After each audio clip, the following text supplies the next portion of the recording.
प्रिये। जय श्री कृष्ण चैतन्य प्रभु नित्यानंद, श्री अद्वैत गदाधर शिवासादि गौर भक्त वृंद। हरे कृष्णा कृष्णा कृष्णा हरे हरे, हरे राम राम राम हरे हरे। हरे कृष्णा कृष्णा कृष्णा हरे हरे, हरे राम राम राम हरे हरे। हरे कृष्णा कृष्णा कृष्णा हरे हरे, हरे राम राम राम हरे हरे। तो आज का श्लोक है 9वें अध्याय का 11वां श्लोक। अवजानन्ति माम मूढ़ा मानुषीं तनुमाश्रितम् परम भावम जानन्तो मम भूत महेश्वरम। अवजानन्ति का अर्थ होता है उपहास करते हैं। माम मतलब मुझको, मूढ़ा अर्थात मूर्ख व्यक्ति, मानुष्यम अर्थात मनुष्य के रूप में, तनुम अर्थात शरीर, आश्रितम मानते हुए, परम अर्थात दिव्य, भावम अर्थात स्वभाव को, अजानता न जानते हुए, मम अर्थात मेरा, भूत प्रत्येक वस्तु का, महा ईश्वरम परम स्वामी। अवजानन्ति माम मूढ़ा मानुष्यम तनुमाश्रितम परम भावम अजानन्तो मम भूत महेश्वरम। जब मैं मनुष्य रूप में अवतरित होता हूँ तो मूर्ख मेरा उपवास करते हैं, वे मुझ परमेश्वर के दिव्य स्वभाव को नहीं जानते। आप में से कितने लोग ऐसे व्यक्तियों से मिले हैं जो भगवान का उपवास करते हैं, या ये कहते हैं कि वो तो एक साधारण पुरुष थे, थोड़े ज्ञानी थे। Thank you so much. हम सबका अनुभव है कि हम किसी न किसी ऐसे व्यक्ति से अपने जीवन में मिले हैं जो भगवान को नहीं जानता, नहीं मानना चाहता है, या पर्पसफुली अवॉइड करना चाहता है। तो उनके लिए भगवान के ने क्या संज्ञा दी हो सबको? भगवान कहते हैं कि वो सबके सब मूढ़ हैं, मूर्ख हैं। तो हमारे यहाँ पे सेकुलर वर्ल्ड में जब हम जाते हैं तो किसी की मूर्खता या किसी की समझदारी का परिचय क्या होता है? उसका IQ टेस्ट कर लीजिए, वो जीनियस है क्या है पता लग जाएगा। यही है, उसकी डिग्रीज देख लीजिए, पता लग जाएगा। जितनी ज्यादा डिग्री उतना ज्यादा वो ज्ञानी है। लेकिन भगवान की डेफिनेशन क्या है? जो उन्हें नहीं जानता है वो मूर्ख है, और जो उन्हें जानता है वो ज्ञानी है। तो ज्ञानी और मूर्ख के बीच में कितना अंतर है? भगवान की समझ से बहुत हल्का सा अंतर है। तो आज के सत्र में हम ये समझेंगे कि ये मूढ़ शब्द भगवान ने केवल यहाँ पे 9-11 श्लोक में यूज किया, ऐसा ही नहीं है। और भी जगह भगवान ने बताया है कि कैसे मूढ़ व्यक्ति होते हैं और उनकी क्या कैटेगरीज होती हैं। तो आज हम मूर्ख लोगों की क्या क्या कैटेगरी हो सकती है दुनिया में, उसको समझने का प्रयास करेंगे। अब आपका प्रश्न होगा कि हम क्यों समझे, हम तो सब बहुत समझदार हैं, हम मूर्खों के बारे में क्यों जाने? तो जैसे हम बीमारियों के बारे में पढ़ते हैं ताकि हम उनके सिम्टम से समझ सके कि वो बीमारी हमें तो नहीं है, ऐसे ही हम मूर्खों के सिम्टम से समझने का प्रयास करेंगे, कहीं थोड़े बहुत मात्रा में वो मेरे अंदर तो नहीं। तो ये एक्चुअली मेरे लिए है, आगे जो भी मैं बोलूँगा आप में से किसी के लिए नहीं है। आप सब महान भक्त हैं, लेकिन मैं अपनी शुद्धि के लिए प्रयास करूँगा। तो अवजानन्ति माम मूढ़ा, अवजानन्ति, अवजानन्ति, जानन्ति मतलब हिंदी में भी बोलते हैं जानते हो क्या? तुम मुझे नहीं जानते, मैं कौन हूँ? तुम मेरे पिताजी को नहीं जानते। जब पकड़ लेता है कोई पुलिस वाला, तुम जानते नहीं हो मैं कौन हूँ। तो जानना मतलब, जानने का अर्थ ज्ञान। इंग्लिश में कहते हैं नॉलेज इज पावर। तो नॉलेज क्या है? पावर है। और नॉलेज ना होना पावरलेसनेस है। तो जानने का अर्थ हो गया कि पावर है, जानना, किसी चीज को समझना पावर है, किसी चीज को ना जानना पावरलेसनेस है। अब जानने को एक हो गया ज्ञान और एक हो गया अज्ञान। अज्ञान का अर्थ क्या हो गया? नहीं है, नॉलेज का अभाव है, ज्ञान का अभाव है, उसको बोल दिया हमने अज्ञान।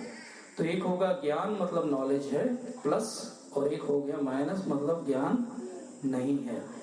लेकिन भगवान यहाँ पे अज्ञान शब्द यूज नहीं कर रहे, बहुत ध्यान देने की बात है। भगवान ने क्या बोला?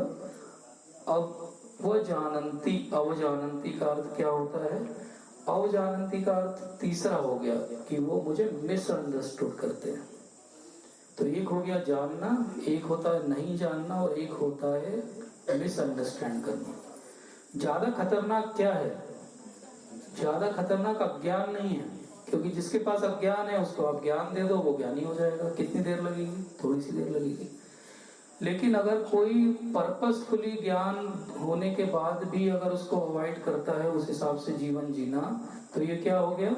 वो अपनी चॉइस से उस ज्ञान को यूज नहीं करना चाह रहा है। इसको बोलते हैं अवजानंती, मतलब वो जानते हुए भी मूर्ख बनने का प्रयास कर रहा है। तो ये सबसे बड़ी कैटेगरी है जो दुनिया में अभी है, भगवान के लेवल पे अगर हम बात करें। अब हम श्रील प्रभुपाद के जीवन पे चलते हैं।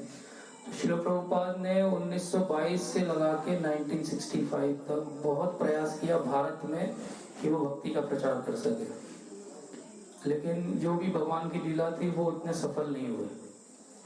और जब वो अमेरिका में गए तो वो सफल हो गए बहुत जल्दी। एक ही साल में बहुत मंदिर बन गया और भक्त बन गए, और विदेशों में हर जगह कंट्रीज में 2-3 साल में प्रचार होने लगा।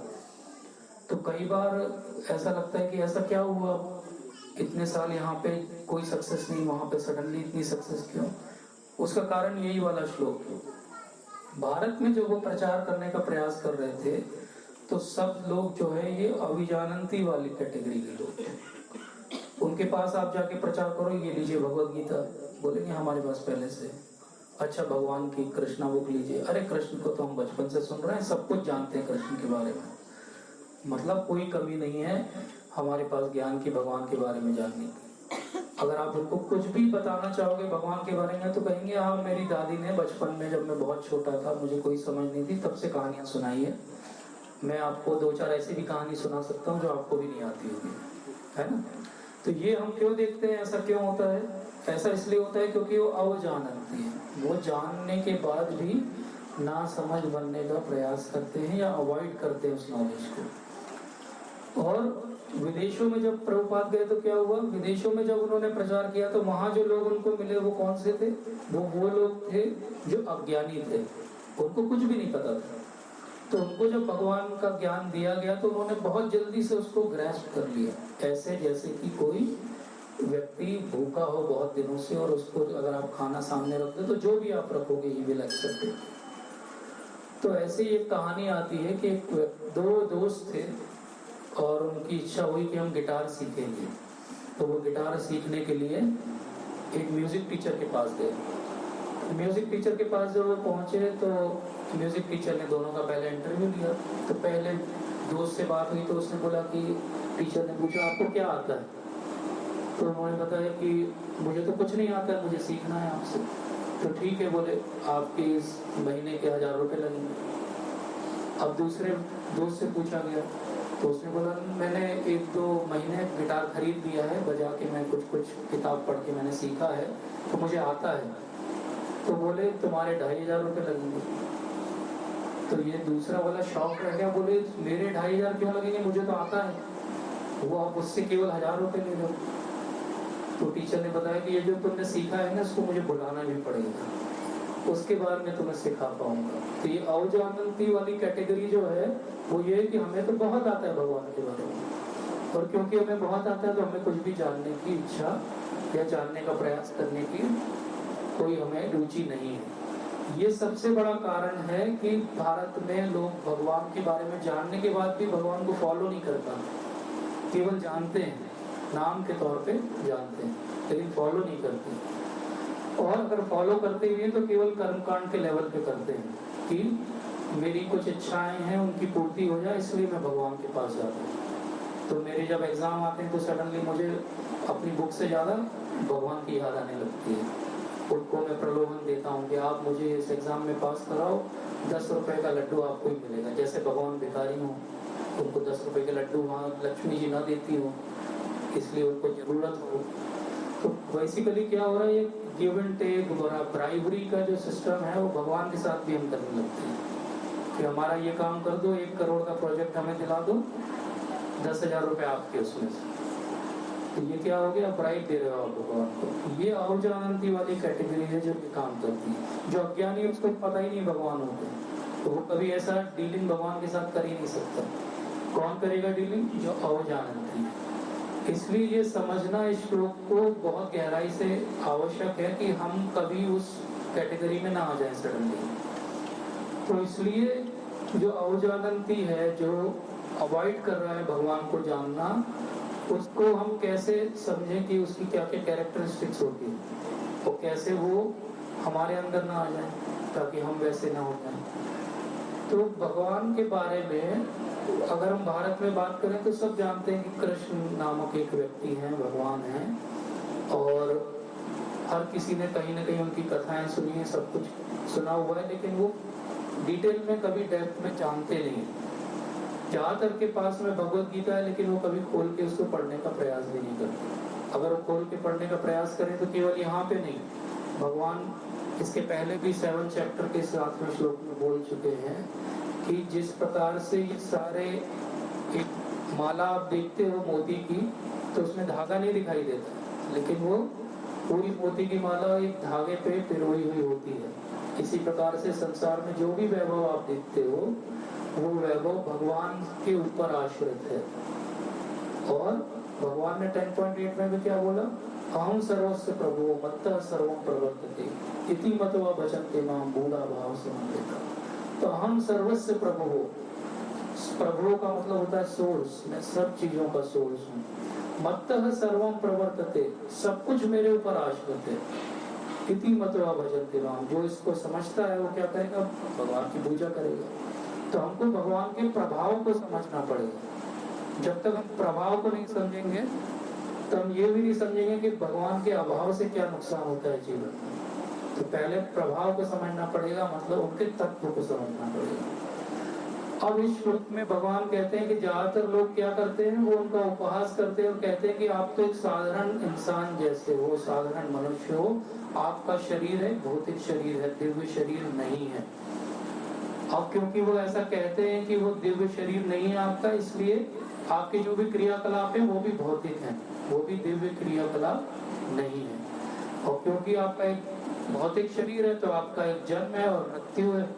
तो इसका अर्थ क्या हुआ कि भगवान कोई बहुत बड़ी सत्ता नहीं है। भगवान क्या है? भगवान एक साधारण से मनुष्य है, दूसरों से शायद थोड़े ज्यादा इंटेलिजेंट है, या उनके बारे में बहुत ज्यादा लिखा गया इसलिए वो फेमस होते हैं। तो ये बहुत बड़ी कैटेगरी है दुनिया में जो ये मानती है कि कृष्ण ज्ञानी थे लेकिन वो भगवान नहीं है। ये कंफ्यूजन क्यों है लोगों को? क्योंकि लोग एक बेसिक बात नहीं समझते कि तत्व अलग अलग लेवल के होते हैं। एक होते हैं विष्णु तत्व। विष्णु तत्व का अर्थ होता है भगवान विष्णु और उनके जो अवतार हैं उनको कहते हैं विष्णु तत्व। विष्णु तत्व के बाद में अगला लेवल आता है शक्ति तत्व। शक्ति तत्व मतलब भगवान जो शक्तिमान है, उनसे जो शक्तियां निकलती हैं उनके जो मूर्तिमान रूप हैं वो क्या क्या है? राधा रानी है, लक्ष्मी जी हैं, गोपियां हैं, जो नित्य सिद्ध हैं। ये सब क्या है? भगवान के शक्ति तत्व का रूप है। उसके बाद आते हैं हम जीव तत्व। जीव तत्व कभी भी विष्णु तत्व नहीं बन सकता। भगवान लीला करने के लिए विष्णु तत्व जो है वो जीव के रूप में आ सकते हैं, लेकिन जब भगवान जीव तत्व के रूप में दिखते भी हमें सामने लीला करते हुए, वो डे 1 से भगवान ही होते हैं। इसका उदाहरण क्या है? इसका उदाहरण है कि छोटा सा बालक है कृष्ण, माँ यशोदा के गोदी में बैठा हुआ, और जब वो मुख खोलते हैं तो सारे ब्रह्मांड के दर्शन अपने मुख के अंदर कराते हैं। आप में से कोई मुंह खुलता है तो कुछ दिखता है? कुछ भी नहीं दिखता है। क्यों नहीं दिखता है? क्योंकि हम में से कोई भी भगवान नहीं। वो छोटे से हैं, ऐसा नहीं कि उन्होंने कोई योग सिद्धि प्राप्त की उसके बाद वो भगवान बन गया। डे 1 पे जन्म के समय वो किस रूप में आते हैं? देवकी और वसुदेव के सामने चतुर्भुज रूप में आते हैं, 4 भुजाएं। और फिर जब वो प्रे करते हैं, देवकी वसुदेव कहते हैं कि नहीं नहीं इस रूप में आप जाओगे तो हर कोई पहचान लेगा, तो वो अपने द्विविज रूप में आते हैं। तो इसका अर्थ क्या हुआ? भगवान पहले दिन से भगवान है, भगवान को मैन्युफैक्चर नहीं कर सकते। तो कोई भी आपको जीवन में मिले और कहे कि हम आपको भगवान बना देंगे, हमें डोनेशन दो, हम आपको भगवान बना देंगे, हमारी संस्था में थोड़े दिन आओ, हम आपको भगवान बना देंगे अगर आप हमारी मेडिटेशन की प्रोसेस को फॉलो करोगे। तो आप ये समझिए कि वो बोगस है, क्योंकि भगवान कभी भी माया के अधीन नहीं आ सकते। इस श्लोक के जस्ट पहले भगवान ने क्या बोला? मया अध्यक्षेण प्रकृति सूयते स चराचरम, अर्थात ये सारी जो प्रकृति है, जो माया देवी है, वो किसके अध्यक्षता में कार्य कर रही है? मेरी अध्यक्षता में कार्य कर रही है। मया अध्यक्षेण प्रकृति सूयते स चराचरम 9-10। इसका अर्थ क्या हुआ? ये सारी प्रकृति के ऊपर है भगवान, वो आते जरूर है, यहाँ पे दिखते हैं, लेकिन वो इसका हिस्सा नहीं है। और क्योंकि वो इसका हिस्सा नहीं है, इसलिए उनका शरीर भी क्या है? मनुष्य जैसा भौतिक शरीर नहीं है। इसको वो पहले भी कह चुके हैं, जन्म कर्म च मे दिव्यम एवं यो वेत्ति तत्वतः त्यक्त्यादेहं पुनर्जन्म नेति मामेति सो अर्जुन। इसका अर्थ क्या हुआ? मेरा जन्म और कर्म दोनों दिव्य हैं। भगवान का जन्म भी दिव्य, अभी हमने देखा 4 भुज के रूप में आया। कर्म तो उनके दिव्य ही, आज भी हमको समझ में नहीं आते ऐसा क्यों किया उन्होंने। जन्म कर्म च मे दिव्यम एवं यो वेत्ति तत्वतः, जो इसको तत्वतः समझेगा, अभी हमने तत्व की बात की थी, तत्वतः समझेगा कि वो विष्णु मूर्ति हैं जो यहाँ पर आए हैं। जो वेत्ति, वेत्ति का अर्थ होता है जानना। एवं यो वेत्ति तत्वतः त्यक्त्यादेहं पुनर्जन्म, जब वो ये शरीर छोड़ेगा ऐसा व्यक्ति, उसका पुनर्जन्म नहीं होगा। ये भगवान का एश्योरेंस है। ऐसे ही भगवान का एक और एश्योरेंस है लास्ट में, सर्वधर्मान् परित्यज्य माम एकाम शरणं व्रज अहं त्वं सर्व पापेभ्यो मोक्षयिष्यामि मा शुचः। 18 चैप्टर 66 श्लोक। क्या कह रहे हैं भगवान? सर्वधर्मान् परित्यज्य, सारे धर्मों को त्याग करके क्या करना है?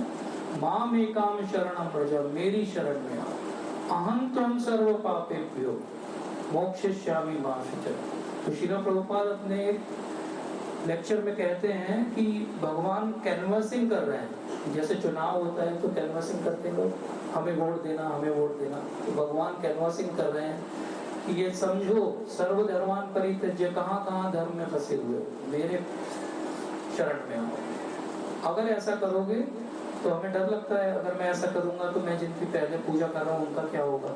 क्या वो मुझसे क्रोधित हो जाएंगे, मुझे छोड़ेंगे कि नहीं छोड़ेंगे? ऐसा तो नहीं हो जाएगा। तो भगवान क्या कहते हैं? माम एकाम शरणं व्रज अहं त्वं सर्व पापेभ्यो मोक्षयिष्यामि मा शुचः। मा शुचः का अर्थ होता है डरो मत। तो भगवान अश्योरेंस, पहले एक अश्योरेंस दिया था कि अगर मुझे तत्वतः जान लोगे, ये आखिरी जन्म होगा तुम्हारा, और अगर तत्वतः जान के मेरी शरण में आ जाओगे तो आपको डरने की कोई आवश्यकता नहीं। मा शुचः, nothing to fear, there is no need to fear, आवश्यकता नहीं है डरने की। तो इसका अर्थ क्या हुआ? भगवान ये अश्योरेंस दे रहे हैं। लेकिन अब ये प्रश्न उठ सकता है कि ठीक है, भगवान ने अश्योरेंस दिया है, हम तो भगवान को मानते ही नहीं, हम तो किसी और को मानते हैं जो भगवान है, तो हम क्या करें? तो ठीक है, अगर आप इनको अभी भगवान नहीं मानते हो तो हम वेदों से समझ लेते हैं। वेदों में कठोपनिषद में क्या कहते हैं? एको नित्यानाम, एक जो थे भगवान वो नित्य थे, हम सब उनके दास हैं, हम उनके सेवक हैं। हम नित्य हैं क्योंकि हम उनके अंश हैं। लेकिन वो कैसे हैं? वो बहुत बड़े हैं, वो विभु हैं। और हम कैसे हैं? हम बहुत छोटे हैं। तो हम छोटे हैं तो हमारा कार्य क्या है? सेवा करना है। किसकी? जो भगवान है उनकी। ये बेसिक कॉन्सेप्ट है। इस कॉन्सेप्ट को समझ के ही भक्ति आरंभ होती है। तो एको बहुश्याम विदधाति कामान, तो वो एक जो थे उनके अंदर इच्छा हुई कि मैं अकेला हूं तो आई एम नॉट एंजॉइंग, तो वो अपने आप को बहुत सारे पार्ट में उन्होंने विभक्त कर लिया। लेकिन ये जो पार्ट है ये भी कैसे है? नित्यो नित्यानाम, ये भी हमेशा से भगवान के साथ हैं, टाइम के बियॉन्ड है। तो हम सब क्या है? जीव तत्व है, लेकिन हम विश्व तत्व के हमेशा से पार्ट एंड पार्सल है। हमारी एक ही कार्य है हमारा, उनकी सेवा करना। इस बेसिक बात को जब तक हम क्लियरली नहीं समझते तो हमें ये लगता है कि भगवान जो आए वो तो साधारण मनुष्य के रूप में आए हैं, क्योंकि उनका जन्म हुआ था और उन्होंने अपना शरीर भी त्यागा था। तो इसका अर्थ क्या हुआ कि भगवान की भी मृत्यु होती है, मतलब वो एक साधारण पुरुष है। इसीलिए भगवान यहाँ कह रहे हैं कि ऐसे लोग जो ये समझते हैं वो मूर्ख है।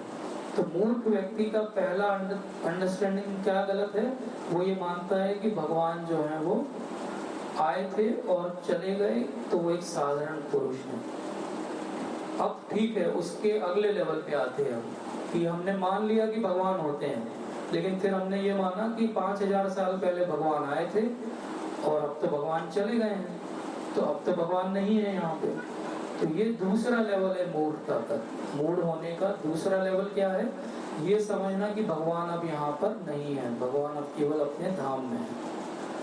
मूर्खता का तीसरा लेवल क्या है, मूर्खता का तीसरा लेवल है कि जो श्री विग्रह सामने हैं उनको ये समझना कि वो एक साधारण पत्थर की, मार्बल की, ग्रेनाइट की एक मूर्ति है, बस एक स्कल्पचर है, उसके अंदर भगवान नहीं है या वो भगवान नहीं है। ये मूर्खता का अगला लेवल है। तो ये हमने क्या समझा, पहली मूर्खता तो ये कि भगवान होते ही नहीं है। दूसरी है कि ठीक है भगवान होते हैं लेकिन भगवान आए थे और चले गए। तीसरा है कि भगवान इस समय यहाँ पर नहीं है, अर्थात श्री विग्रह के रूप में या गुरु महाराज के रूप में या शास्त्रों के रूप में भगवान नहीं है। तो ये अगला लेवल है। तो इसको कैसे समझेंगे कि शास्त्रों के आधार पे कोई तरीका है समझने का कि विग्रह के रूप में जो हमें सामने दिख रहे हैं वो भी भगवान है कि नहीं है। इनको कैसे जब हम दर्शन करें तो समझे कि ये भगवान ही है, स्वयं भगवान सामने उपस्थित है। ज्यादातर लोग जो ये आर्ग्यू करते हैं कि भगवान नहीं है, वो क्या कहते हैं, वो एथीस्ट है, वो नास्तिक है। और दूसरा जो लेवल है जो ये कहते हैं कि भगवान है या नहीं है, वो क्या कहते हैं कि ठीक है भगवान यहाँ पर अभी उपस्थित नहीं है लेकिन भगवान अपने एनर्जी के द्वारा सब जगह व्याप्त है। तो ये वो आर्ग्यू करते हैं कि भगवान कहाँ है, सब जगह हैं लेकिन विग्रह में नहीं है। अब अगर कोई ये आर्ग्यू करता है कि भगवान सब जगह है लेकिन विग्रह में नहीं है, तो इसको तो रेफ्यूट करना बहुत आसान है कि अगर भगवान सब जगह है तो भगवान विग्रह में क्यों नहीं हुए। तो जितनी भी अब्राहमिक रिलीजन है जो ये कहती है कि भगवान कोई मूर्ति में नहीं हो सकते, ये मूर्ति पूजा व्यर्थ है और ये आइडोलेट्री है या आइडल वर्शिप है जो गलत है, पर वो ये मानते हैं कि भगवान सब जगह व्याप्त है। तो अगर भगवान सब जगह व्याप्त है तो जो मूर्ति के रूप में सामने है उसमें क्या भगवान नहीं है। ये सोचना कि उसमें भगवान नहीं है ये बहुत ही लो लेवल की थिंकिंग है। इसको साधारण आर्गुमेंट से आप 1 मिनट में रिफ्यूट कर सकते हो कि अगर सब जगह आप भगवान कहते हो तो आपको मूर्ति के अंदर भी भगवान के दर्शन करना चाहिए, क्यों नहीं करते हो आप। और जो ये कहते भी हैं कि भगवान की मूर्ति के रूप में पूजा नहीं होनी चाहिए, उन सब धर्मों में भी आप देखेंगे तो किसी न किसी प्रतीक के रूप में मूर्ति की पूजा कर ही रहे हैं। या तो वो कोई चिन्ह के रूप में कर रहे हैं, या कोई स्थान के रूप में कर रहे हैं, वो कोई बिल्डिंग के रूप में कर रहे हैं, वो कोई लिखावट के रूप में कर रहे हैं, लेकिन भगवान को एक ना एक फॉर्म सबने दिया हुआ है। इसका कारण क्या है, क्योंकि बिना फॉर्म के हम भगवान को इमेजिन ही नहीं कर सकते। आप अगर लाइट भी मान रहे हो तो भगवान का लाइट के रूप में एक फॉर्म है, अगर आप साउंड भी मान रहे हो तो भगवान का साउंड के रूप में एक फॉर्म है। बिना फॉर्म के भगवान को आप समझ ही नहीं सकते। तो जब एक लाइट के रूप में भगवान को समझना है, साउंड के रूप में समझना है, तो क्यों ना हम व्यापक रूप से श्री विग्रह के रूप में भगवान को समझें। क्या ये ज्यादा आसान नहीं। इसीलिए जब ये कहते हैं लोग कि भगवान कृष्ण ने बोला कि भगवान की मैं स्वयं भगवान हूँ, तो लोग कहते हैं कि लेकिन हम तो शिव जी को मानते हैं। तो शिव जी ने क्या बोला, शिव जी ने खुद बोला पद्म पुराण के अंदर की आराधनाम सर्वेशाम विष्णु आराधनाम परम। मतलब सारी आराधनाओं में शिव जी किसको बता रहे हैं, अपनी वाइफ को बता रहे हैं, पार्वती जी को, कि सारी आराधनाओं में किसकी आराधना परम है, विष्णु आराधना परम। सबसे परम आराधना विष्णु की है। कौन कह रहा है, एक हस्बैंड कह रहा है। किससे कह रहा है, अपनी वाइफ से कह रहा है। क्या झूठ बोल रहा होगा, नहीं बोल रहा होगा। ऐसे ही भगवान श्री कृष्ण को हम क्या कहते हैं, योगेश्वर। योग का जो पहला रूल है वो क्या है, यम नियम आसन प्राणायाम प्रत्याहार धारणा धृति समाधि। यम का अर्थ क्या होता है? यम का अर्थ होता है, यम के अंदर एक कैटेगरी आती है पहली, उसको कहते हैं कि आपको हमेशा सत्य वचन करना है। तो भगवान क्या है? योगेश्वर है। तो जो भगवान योगेश्वर है वो असत्य बोल सकते हैं क्या? वो असत्य नहीं बोल सकते। तो इसलिए जब वो कहते हैं अहम सर्वस्य प्रभो मत्तः सर्वम प्रवर्तते, तो वो झूठ बोल रहे हैं? झूठ नहीं बोल रहे। क्या शिव जी झूठ बोल रहे हैं? विष्णु आराधना करो। ब्रह्मा जी क्या कहते हैं? ईश्वर परम कृष्ण सच्चिदानंद विग्रह अनादिरादिर गोविंद सर्व कारण कारणम। ब्रह्मा जी क्या कह रहे हैं? ईश्वर परम कृष्ण, परम ईश्वर कौन है? परमेश्वर कौन है? कृष्ण है। ईश्वर परम कृष्ण सच्चिदानंद विग्रह, सच्चित और आनंद, तीन चीजों से बना हुआ उनका क्या है? विग्रह है, मतलब उनका शरीर है। तो ब्रह्मा जी कौन है? हम सबके जो है फोरमोस्ट फोर फादर हैं, सब कुछ उन्हीं से आया है, उन्होंने डिजाइन किया है। He must be knowing the source. इसलिए वो क्या कह रहे हैं? सच्चिदानंद विग्रह। तो जब ब्रह्मा जी कहते हैं सच्चिदानंद विग्रह, इसका अर्थ क्या हुआ? कि भगवान का एक फॉर्म है। विग्रह का अर्थ होता है फॉर्म। इसीलिए यहाँ पे 9/11 में भगवान क्या कह रहे हैं? अवजानंती माम बोला। तो ब्रह्मा जी अवजानंती में नहीं आते हैं, ब्रह्मा जी को तो ज्ञान है, इसलिए वो क्या कहते हैं? ईश्वर परमा कृष्ण सच्चिदानंद विग्रह अनादिरादिर गोविंद सर्व कारण कारणम। सारे कारणों के कारण कौन है? भगवान श्री कृष्ण है। किसने कहा? ब्रह्मा जी ने कहा। तो अभी हमने देखा ब्रह्मा जी ने क्या कहा, अभी हमने देखा शिव जी ने क्या कहा, हमने देखा भगवान श्री कृष्ण ने स्वयं क्या कहा, हमने देखा वेदों ने क्या कहा। अब आप कह सकते हो ये सब तो हम मानते नहीं, हम मॉडर्न हैं, हम इन सब में बिलीव नहीं करते। आप कोई और नियर हमारे टाइम का कोई उदाहरण दीजिए, हमारे समय का कोई एग्जाम्पल दीजिए जिनका कहीं हिस्ट्री में जिक्र हो, हमारी एनसीईआरटी की किताब में उनका नाम लीजिए। तो हम अब उनके पास चलते हैं।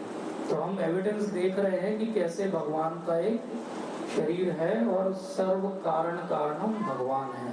तो हमने अलग अलग लेवल ऑफ एविडेंस देखे। सबसे पहले स्वयं भगवान ने अपने बारे में बताया, फिर हमने कहा नहीं हम उनको नहीं मानते। तो हमने बोला ठीक है, शिव जी को मानते हो, ब्रह्मा जी को मानते हो, शास्त्रों को मानते हो, चलो हम कुछ भी नहीं मानते। तो अब हम आते हैं आचार्यों को मानते हो, जो महाज्ञानी व्यक्ति हुए उनको मानते हो, उन्होंने क्या बोला? तो आदि शंकराचार्य। अब मैं आचार्यों में वैष्णव आचार्यों की बात नहीं कर रहा हूँ, क्योंकि आप कहोगे कि वैष्णव आचार्य तो कृष्ण की पूजा करेंगे, तो ये तो बायस्ड ओपिनियन हो जाएगा। क्या हो जाएगा?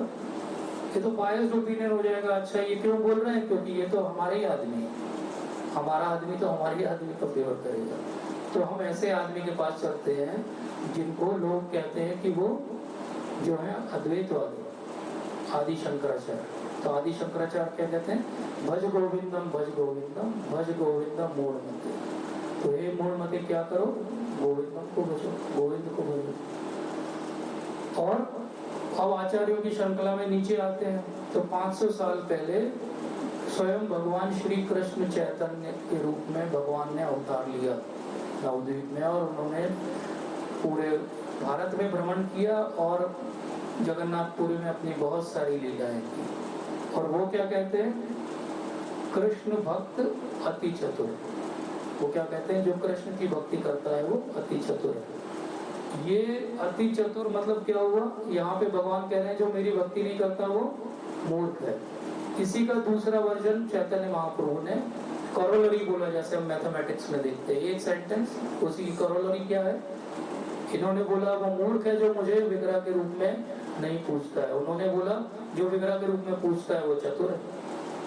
अब अगर हमें चतुर बनना है तो चतुर बनने का सबसे आसान तरीका क्या है? भगवान श्री कृष्ण के आगे नतमस्तक हो जाए और भगवान श्री कृष्ण की दृष्टि में आप क्या बन गए? चतुर बन गए। कितना आसान है चतुर बनना। तो अब हमने आचार्यों के लेवल पे देखा कि क्या कंडीशनिंग है, क्या उन्होंने बोला है। इसीलिए वो कहते हैं कि आराधना के अलग अलग प्रकार हो सकते हैं, लेकिन सबसे अच्छी आराधना का प्रकार क्या है? जो ब्रज की गोपियों ने आराधना की थी, किसकी? भगवान श्री कृष्ण की। वो जो रस है, जिस रस से उन्होंने भगवान श्री कृष्ण की आराधना की, वो सबसे परम आराधना है, ऐसा चैतन्य महाप्रभु ने बोला, जो जस्ट अभी 500 साल पहले आए। तो इस प्रकार हम देखते हैं कि अलग अलग आचार्यों से, शास्त्रों से और अलग अलग भगवान के, और जिनको लोग भगवान मानते हैं, समझते हैं, ईश्वर या नियंता मानते हैं, उनकी दृष्टि में भगवान श्री कृष्ण की स्थिति और उनकी पोजीशन क्या है। जब हम भगवान श्री कृष्ण की इस पोजीशन को समझते हैं तो हम क्या करेंगे? जब हम इस पोजीशन को समझेंगे तो हम उनके सामने नतमस्तक हो जाएंगे, हम उनके सामने प्रे करेंगे। अब जब हम प्रे करना चाहेंगे तो हमारे जीवन में कुछ रुकावटें आएंगी, जिसकी वजह से हम ये थ्योरेटिकली समझ गए कि भगवान होते हैं और भगवान श्री कृष्ण ही है, लेकिन हम उस तक, वहां तक पहुंच नहीं पा रहे। तो जैसे मान लीजिए सूरज निकला हुआ हो और एक बादल आ जाए सामने, तो आपको सूर्य का प्रकाश नहीं मिलता है, तो उसमें सूर्य की कोई गलती है क्या? आप सूर्य पे केस लगा देंगे कि आज सुप्रीम कोर्ट में सूर्य के ऊपर केस लगा दिया, हमारे यहाँ पे जो है वो रोशनी नहीं आ रही है? नहीं, आप क्या करेंगे? आप जानते हैं कि बादल जो है बहुत नीचे है, सूर्य तो बहुत ऊपर है। तो इसी प्रकार से हम क्यों भगवान को नहीं समझ पा रहे हैं, इसको भी चैतन्य महाप्रभु ने समझाया। उन्होंने कहा, चेतो दर्पण मार्जनम भव महादावाग्नि निर्वापन। तो जो दावाग्नि है, ये संसार क्या है? दावाग्नि है। दावाग्नि का अर्थ होता है जैसे जंगल में कोई आग लगती है, जंगल में जब आग लगती है तो अगर कोई व्यक्ति बीच में फंस जाए तो उसको निकलने का कोई रास्ता नहीं है। कि जंगल की अग्नि को आप कोई फायर ब्रिगेड से भी नहीं बुझा सकते। जंगल की अग्नि कब बुझती है? जब बहुत तेजी से उसके ऊपर बारिश हो, तभी बुझती है। तो ऐसे ये दावाग्नि में जब हम हैं, ये भौतिक जगत की, तो इससे बाहर हम कैसे निकलेंगे? चेतो दर्पण मार्जनम।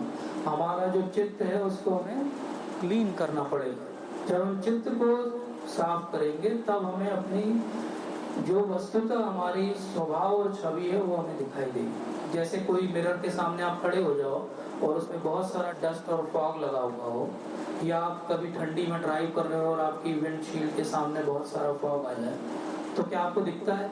नहीं दिखता। आपको या तो वाइपर चलाना पड़ेगा, आपको उस दर्पण को क्लीन करना पड़ेगा, तब आप अपना चेहरा उसमें देख पाओगे। इसी प्रकार से हम थ्योरेटिकली भगवान को जान लें, लेकिन प्रैक्टिकली हम भगवान को तब तक नहीं समझ सकते जब तक हम कुछ ऐसा ना करें कि हमारे चित्त की शुद्धि हो। जब तक चित्त की शुद्धि नहीं होगी, अवजानंती की श्रेणी में ही हम बने रहेंगे, क्योंकि हम अब मिसअंडरस्टूड करेंगे। क्यों हम अवजानंती की श्रेणी में नहीं रहना चाहते?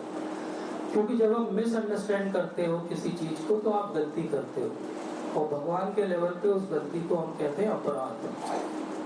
तो जब भगवान की भक्ति हम करते हैं और अगर हमने उनके तत्व को सही से नहीं जाना है और हमारे चित्त की शुद्धि नहीं हुई, तो हम क्या करेंगे? अपराध करेंगे, और उस अपराध के कारण हम अच्छे से भक्ति नहीं कर पाएंगे। भक्ति में हमें रस नहीं मिलेगा, और फिर लगेगा कि ये मैं क्या बोझा ढो रहा हूँ भक्ति का, 16 माला का, हटाओ इसको, कुछ और ढूंढते हैं।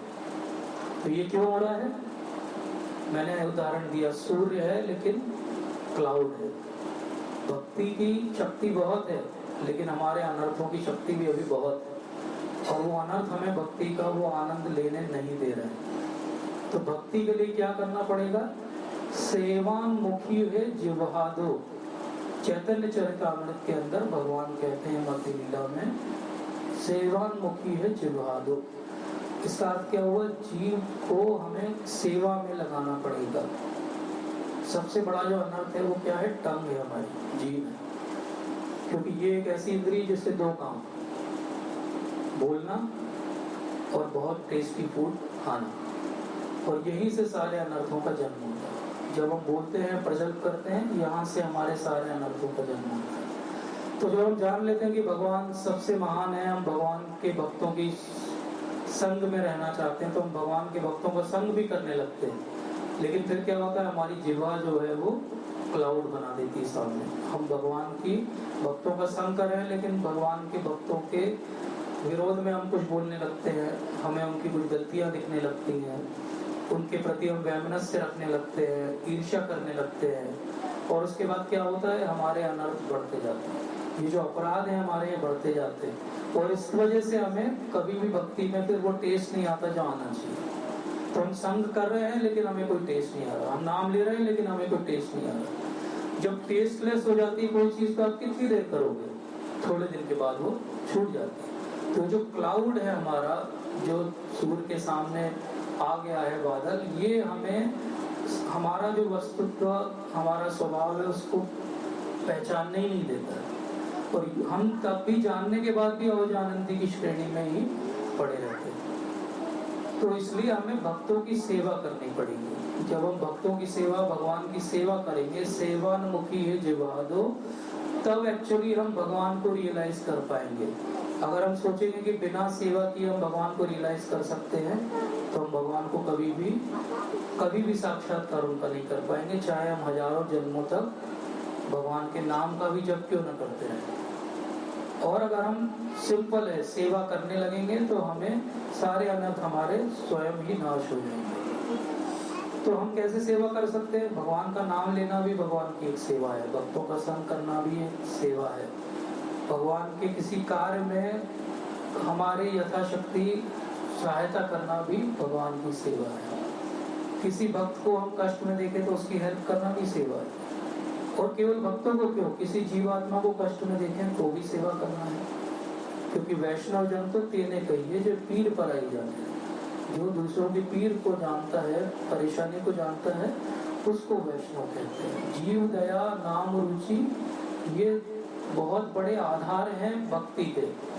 तो एक अच्छा इंसान बनेंगे तब हम अच्छा भक्त बनेंगे।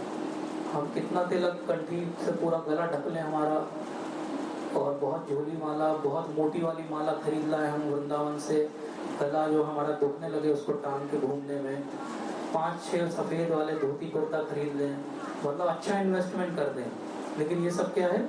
ये सब एक्सटर्नल है। इंटरनल जब तक क्लीनिंग नहीं होगी तब तक हमें कुछ भी उसमें रस नहीं आएगा। इसीलिए हम अवजानंती की श्रेणी में ही बने रहेंगे।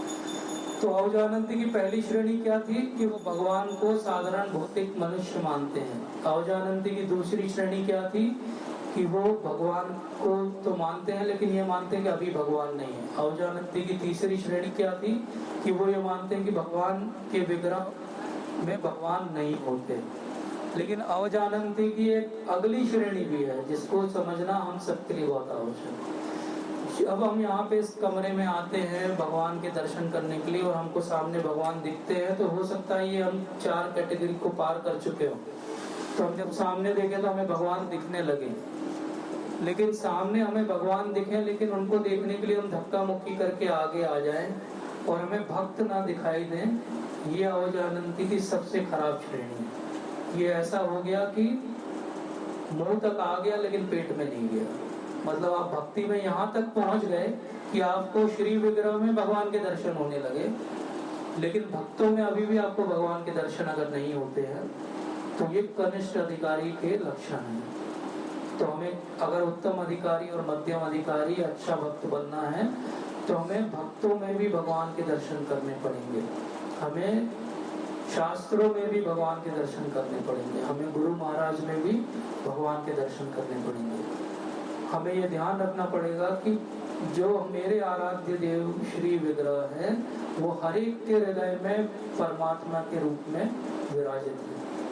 और अगर वो सबके हृदय में परमात्मा के रूप में विराजित है तो मैं किसी का अपमान कैसे कर सकता हूँ? मैं किसी के प्रति कटु वचन कैसे बोल सकता हूँ? मैं किसी के प्रति मानसिक या शारीरिक हिंसा कैसे कर सकता हूँ? मुझे तो बहुत सरल हृदय बनना पड़ेगा। और इसके लिए चैतन्य महाप्रभु ने क्या सूत्र दिया? तृणादपि सुनीचेन तरोरिव सहिष्णुः अमानिना मान देना कीर्तनीय सदा हरि। तो हम सब चाहते हैं कि हम सदा हरि का कीर्तन करें। सततम कीर्तयन्तो माम, भगवान ने कहा। लेकिन सततम कीर्तन कैसे होगा? सतत कीर्तन कैसे होगा? जब हम तृणादपि सुनीचेन तरोरिव सहिष्णुः होंगे। अब भक्तों के बीच में जब बातचीत होती है तो हर एक के अपने अपने ओपिनियन रहते हैं, मतभेद भी हो सकते हैं कि हमको मान लीजिए अभी रथ यात्रा आ रही तो कैसे मनाना है, तो हर एक का अपना अपना ओपिनियन होगा। हम ऐसे करेंगे, यहाँ करेंगे, ये वेन्यू रहेगा, इस तरह से किया जाएगा। किसी का दूसरा ओपिनियन हो सकता है। अब ये जब मतभेद होंगे तो ये भी लड़ाई का कारण बन सकते हैं। किसी की भक्ति हमारे कारण नष्ट हो सकती है क्योंकि हम अपनी बात पे बहुत ज्यादा अडिग रहे। तो इसको कैसे समझेंगे? इसके लिए भी भगवान ने कहा है, महाप्रभु ने, न धनम न जन्म न सुंदरम कविता व जगदीश कामे मम जन्मनि जन्मनीश्वरे बहुताग भक्तिर अहेतु की त्वयि। तो भगवान की भक्ति कैसी करनी है हमें? अहेतु की। अहेतु की का अर्थ होता है कोई हेतु नहीं होना चाहिए। तो भक्ति में ये हेतु नहीं होना चाहिए कि मेरी वाहवाही होगी, आपने बड़ी अच्छी रथ यात्रा करा दी, आपने बहुत अच्छा प्रोग्राम करा दिया, आपने बहुत अच्छा लेक्चर या कीर्तन कर दिया, आपने बहुत अच्छा प्रसाद स्पॉन्सर कर दिया, आपने बहुत बड़ा मंदिर बना दिया, आपने बहुत सारा दान दे दिया। ये सब हेतु की भक्ति हो गई। आपका हेतु था, अगर आपका हेतु है तो वह हेतु की नहीं है, मतलब वो महाप्रभु के स्टैंडर्ड की भक्ति नहीं है। और ज्यादातर लड़ाई झगड़े क्या है? धनम जन्म और सुंदर है। तो इसीलिए महाप्रभु कहते हैं ना धनम, पैसा नहीं, न जन्म, न आप ये देखो इसका जन्म कैसा है, कोई बड़े कुल का है, कुछ किस कास्ट का है, ये सब नहीं चल सकता मंदिर में। न सुंदरम, ऑब्वियसली ये तो स्टैंडर्ड है जो सबको फॉलो करना है। तो इसका अर्थ क्या हुआ? जब हम इस स्टैंडर्ड से जिएंगे तब एक्चुअली ये श्लोक को हमने समझा। अवजानंती मामूढ़ा से हम ज्ञानवान कब बने? अवजानंती से, जब हमने इस स्टैंडर्ड को महाप्रभु के समझा। और वो स्टैंडर्ड क्या है कि भगवान में और भक्तों में कोई भी अंतर नहीं है। जब तक हम भगवान और भक्तों में अंतर देखते रहेंगे या हम अपनी ईगो सेटिस्फाई करने के लिए भक्ति करते रहेंगे, तब तक भक्ति में हमें कभी भी रस नहीं मिलेगा। ऑल्दो हम प्रचार करते रहेंगे, हम फॉलोअर्स बनाते रहेंगे, हम बात करते रहेंगे, लेकिन वो सब केवल सुपरफिशियल और उन बातों का किसी पे कभी असर भी नहीं पड़ेगा। इसलिए भक्ति में का अर्थ क्या है? सबके प्रति दया।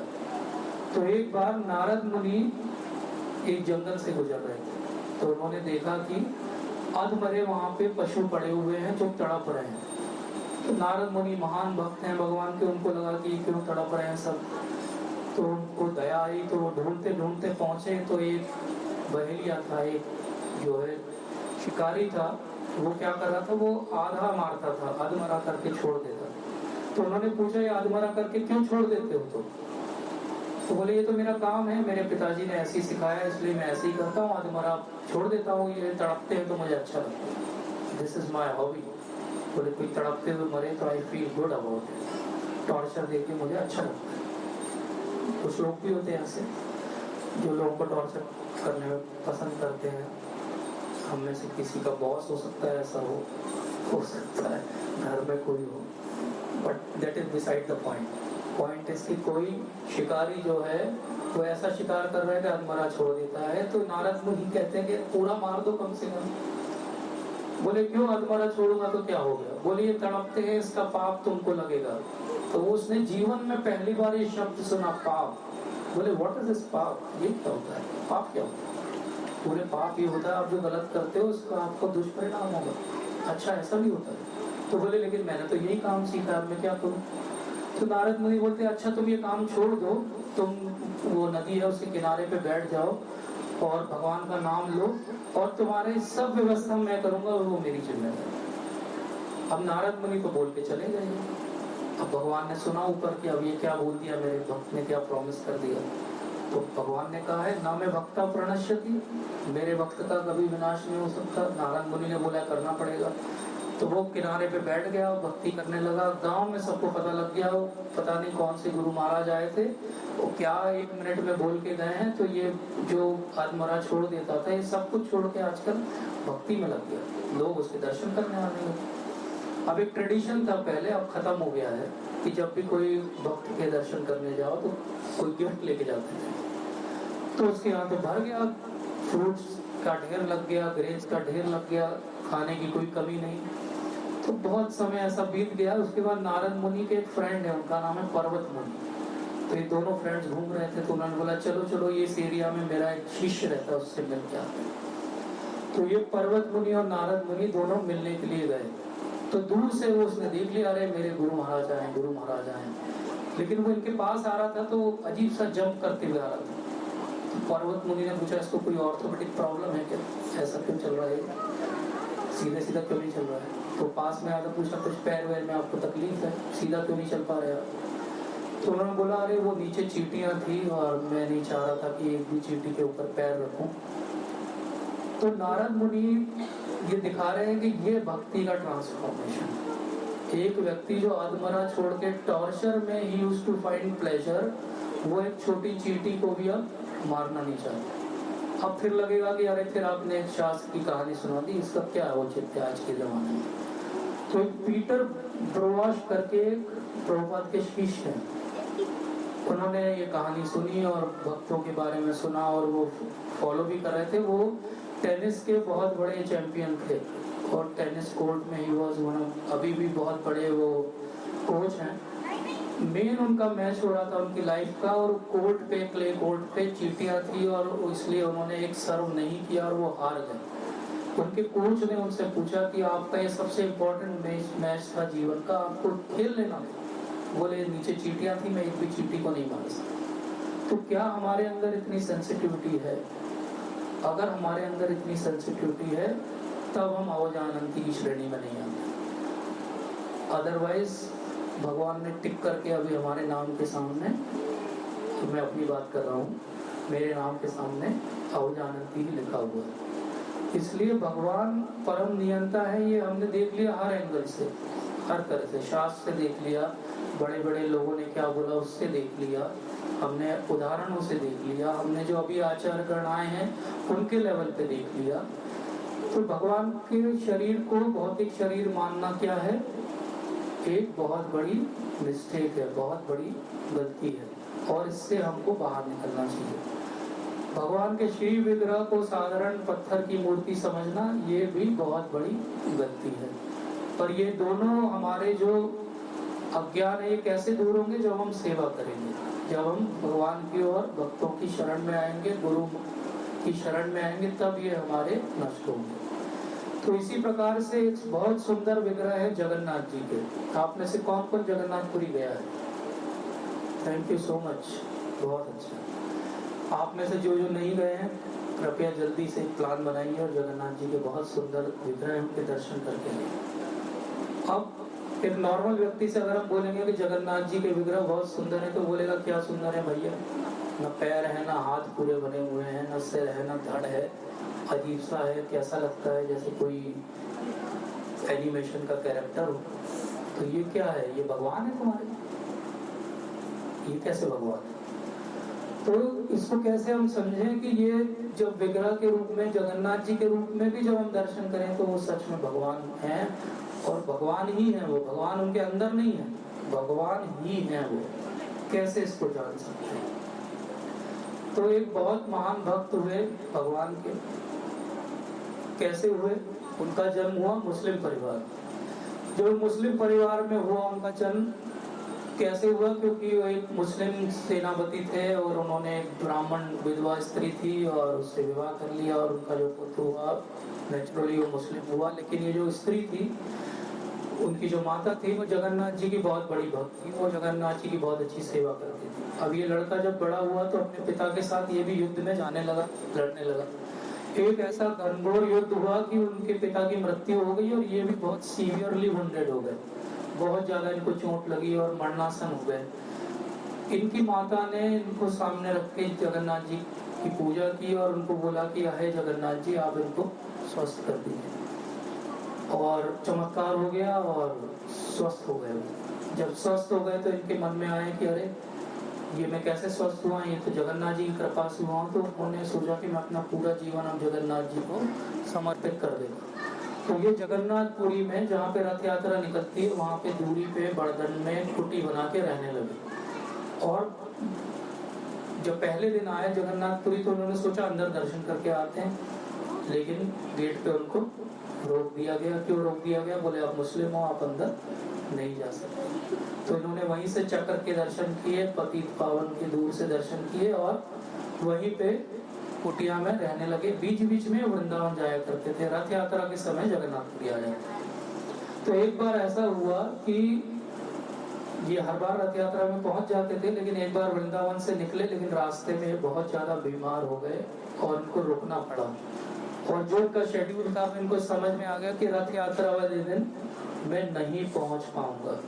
तो उन्होंने वहीं से भगवान से प्रे किया कि हे भगवान, मैं आप तक नहीं आ पाऊंगा, मैं आपकी रथ यात्रा इस बार अटेंड नहीं कर पाऊंगा, मुझे क्षमा कीजिएगा। और ये बहुत ज्यादा दुखी हो गए, परेशान हो गए।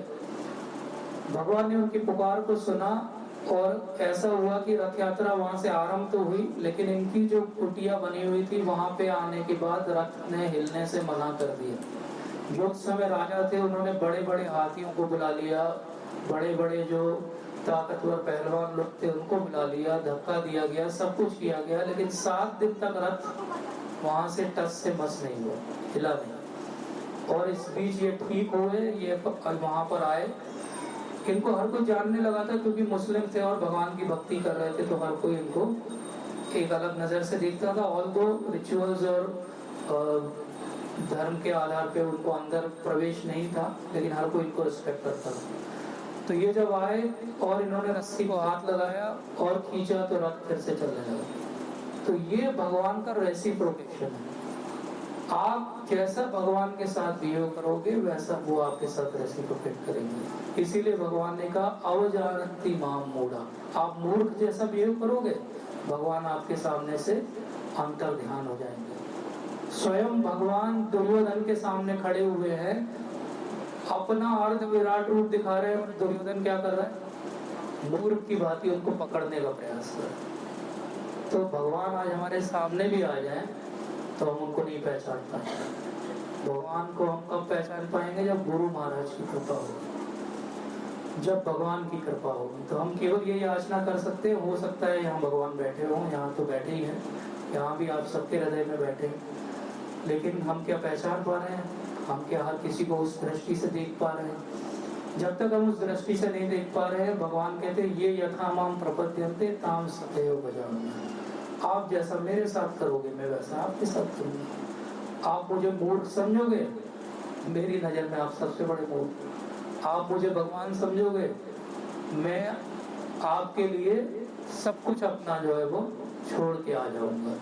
इसके कितने सारे उदाहरण। गजेंद्र जो कि हाथी की योनि में है, एक बार उसने पुकारा भगवान का नाम और भगवान आ गए। क्या कर रहे थे भगवान, उसमें गुजर ले रहे थे। आप में से कितने लोग जो खाना छोड़ के किसी की हेल्प करने जाते हैं, पहले पेट पूजा फिर काम दूजा, पहले खा पी ले फिर देखेंगे। भगवान क्या करते हैं, अरे मेरे भक्त ने पुकारा है, हाथ उनका झूठा है, हाथ भी नहीं धोया उन्होंने, और गरुड़ जी पे बोले जल्दी चलो गरुड़ जल्दी चलो। गरुड़ को स्टार्ट होने में टाइम लगता है, तो भगवान ने बोला अरे तुम टाइम ले रहे हो, मैं ही चाहता हूँ। तो भगवान आगे आगे भाग रहे, गरुड़ जी पीछे पीछे, जैसे तैसे गरुड़ जी आगे आए, बोले बैठ तो जाओ, मैं ले जा रहा हूँ। This is how God reciprocates, but not with everyone, not with everyone. He will reciprocate with someone who can be of that level. जो भगवान को उस तरह से करेगा, उसके साथ भगवान वैसा रेसिप्रोकेट करेगा। और इसके बहुत सारे उदाहरण और हैं, मैं एक और उदाहरण आपको देता हूँ। सनातन गोस्वामी का नाम किस किसने सुना है? सनातन गोस्वामी हमारे 6 महान गोस्वामियों में से एक हुए, और सनातन गोस्वामी को मदन मोहन जी, जिनको पहले मदन गोपाल जी कहा जाता था, उनके विग्रह मिल गए, और वो एक टीले के ऊपर छोटी सी कुटिया बना के कुटिया में उनको रखते थे और बाहर ये नाम जप करते रहते। और दिन में एक बार मधुकरी, मधुकरी का अर्थ होता है बैगिंग, मधु मतलब जैसे कोई हनी बी होती है, मधुमक्खी होती है, तो वो हर फूल से थोड़ा थोड़ा रस लाती है और शहद बन जाता है। ऐसे ही जो महान भक्त है वो मधुकरी करते हैं, एक एक घर जाते हैं, थोड़ा थोड़ा लाते हैं, और उस थोड़े थोड़े से जो थोड़ा आटा मिलता था उसको सामने यमुना जी के पानी से भिगो के उसका गोला बना लेते थे मोटा, उसको बाटी बोलते हैं ब्रज भाषा में, उसको सेक लेते थे और भगवान को अर्पित कर देते। तो भगवान थोड़ा वही बाटी खाते खाते बोर हो गए, तो एक दिन उनके स्वप्न में आए, बोले कि क्या चल रहा है सनातन, बाटी के साथ नमक तो दे दो। तो सनातन गोस्वामी बोलते हैं आप जो दिलवाते हो मैं आपको देता हूँ, आपने आज तक नमक दिलवाया है? नहीं दिलवाया। तो आपने जो दिलवाया वो मैं आपको दे रहा हूँ। आपने आटा दिया है, मैंने बाटी बना दी, आप नमक दे देते, मैं नमक भी चढ़ा देता आपको। ये भगवान का रेसिप्रोकेशन है भक्त के साथ ही। और उसके बाद की क्या कथा आती है, उसके बाद में उसी यमुना जी के किनारे एक बहुत बड़ा बिजनेसमैन है जो आगरा जा रहा है अपनी नाव को लेकर, और उसकी नाव वहीं जाके फंस जाती है। और एक सुंदर सा बालक उस बिजनेसमैन को आके बोलता है कि ये कैसे निकलेगी अब? बोले ये कैसे निकलेगी, आप कुछ बताओ। तो बोले वो मैं तो छोटा सा बालक हूँ, मैं क्या करूँगा, ऊपर टीले पे संत महात्मा रहते हैं, शायद वो आपकी हेल्प करें। तो ये व्यक्ति वहां जाता है और उनसे बोलता है कि आप कुछ मेरी सहायता कर सकते हो क्या? तो वो कहते हैं कि मैं क्या सहायता करूंगा, मैं तो बहुत बूढ़ा हो गया हूँ, ये विग्रह है, इनके सामने आप प्रार्थना करो, हो सकता है ये आपकी कुछ सहायता करे। और वो भक्ति भाव से जब उनके सामने प्रार्थना करते हैं तो उनकी नाव वहां से निकल जाती है। अब वो बहुत बड़ा सामान लेकर जा रहे थे, उनको बहुत बिजनेस में प्रॉफिट होता है, तो वो आके इनको एक पार्ट देना चाहते हैं कि आपकी वजह से जो है ये हुआ। तो सनातन गोस्वामी कहते हैं कि मुझे तो किसी चीज की आवश्यकता नहीं है, मैं तो हर दिन पेड़ के नीचे सो जाता हूँ, लेकिन ये जो है इससे आप एक अच्छा मंदिर भगवान का बना सकते हो। और वो मंदिर मदन मोहन जी का मंदिर आज भी है, आप अगर वृंदावन में जाओगे तो ये विग्रहों का रेसिप्रोकेशन है। अगर हम अवजानती से ऊपर उठे और भक्ति भाव से भगवान की प्रार्थना और सेवा करें तो हम इस लेवल पे आ सकते हैं। पर आज जो हमारे अनर्थ हैं वो कैसे नष्ट होंगे? सेवा करके होंगे, अच्छे से नाम जप करके होंगे। तो आप में से कौन कौन नाम जप करता है? बहुत अच्छा। जो नहीं करते हैं कृपया एक माला नाम जप की करिए, इसमें 7 से 7.5 मिनट लगते हैं। सुबह या शाम को, दिन में, जब भी आपके पास समय है 7.5 मिनट निकालिए, एक माला करिए और देखिए कि आपकी चेतना पे उसका क्या प्रभाव पड़ता है। और जब हम इस तरह से आगे बढ़ेंगे, हमारे अनर्थों का नाश होगा। तब ये जो 9-11 श्लोक में भगवान ने समझाया है, इसको हम अपने जीवन में वस्तुतः चरितार्थ कर पाएंगे। तो आप सभी का बहुत बहुत धन्यवाद। अगर कोई त्रुटि सुधार हो या कोई मुझसे मिस्टेक हुई हो तो उसके लिए मैं क्षमा चाहता हूँ। अगर कोई प्रश्न हो तो शायद इसके बाद ले पाएंगे क्योंकि समय हरे कृष्णा